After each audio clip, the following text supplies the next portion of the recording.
Why me? Why couldn't I have a mom? Why couldn't I have a dad? Why couldn't I have a home? Why couldn't I have family? Why couldn't I have people that cared about me? Why did I have to get abused? Why did my dad have to be the one that left? Why me? I guess you can say I learned what death was at an early age. I remember walking down the steps and hearing a yell, and then my mom looking at me holding her wrist up after she slit them and said, I guess this is it for me. I remember a phone call from my dad saying, man, this Christmas is gonna be awesome. Little did I know that was the last phone call I'd get from him for 7 years. I grew up in, I want to say it was a home, but it was more of a temporary resting place for me and my sisters. I remember times where, you know, all we had to eat was chicken broth. I still remember the beatings I would get and the beatings I have to watch my sisters getting growing up. I entered high school, and those are really the years that broke me down, because I remember going into school and my friends were getting their drugs from my mom, and my friends knew my mom beat me, and my friends knew my mom was a crackhead, and it would kill me every single day. One defining moment of my teenage years is my mom was gone for a week straight. It was just me and my little sister, and I didn't go to school.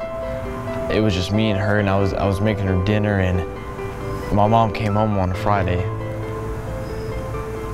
5 random guys came in and they started scattering out through the house, and I remember locking my sister into her room and sleeping outside of it because I was so scared that she would be raped. The next morning my grandma showed up. She said, enough's enough, come on, we're going. A year after that I applied to Welch College, and I don't know how I got in. I lied on my application about a testimony, and I started going there, and I had to dress up, and I didn't have clothes, and I really hated it at first because I hated the idea of Christians and how they were and how they judged and how they treated you, so I never became one. The first day of prayer, I told God, why me? Why do you want me? He told me, because I love you, that's why. I accepted him, signed up for a trip for Ecuador my second year, and I was chosen to go. Ecuador was, man, it was crazy. I got asked to share my testimony at a women's jail. I was the only guy that went in. I walked into the jail where I was expecting women, and I seen 28 girls, 13 to 14-year-olds walk and sit down around a circle, some of them with kids.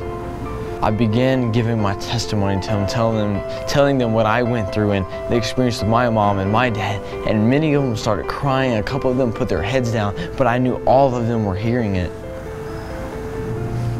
At the end of my testimony, I felt something so hard in my heart and said, Chris, give them an opportunity to accept me.